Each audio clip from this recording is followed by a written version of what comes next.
Oh gosh, it smells so bad.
As you saw in the time lapse, the worms got through most of the kale relatively quickly, but then all activities suddenly stopped after that, so I suspected something was wrong.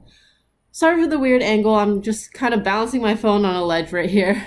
So here I am pouring the contents out of the setup, and it smelled so bad. If anyone out there is interested in starting their own vermicomposting bin, please don't let this video scare you. Healthy worm bins should not smell bad like this. I think the best way I can describe how healthy worm bins normally smell is kind of like the smell of the forest when it's lightly drizzling outside. I don't know, if there are any experienced vermicomposters watching, please let me know if you agree in the comments down below.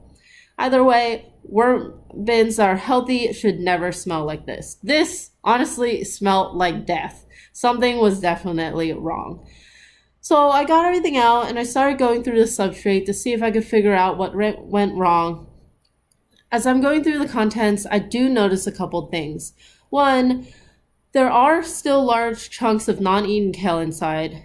Two, the substrate is very, very wet. And three, there are no signs of life. All the worms are sadly dead.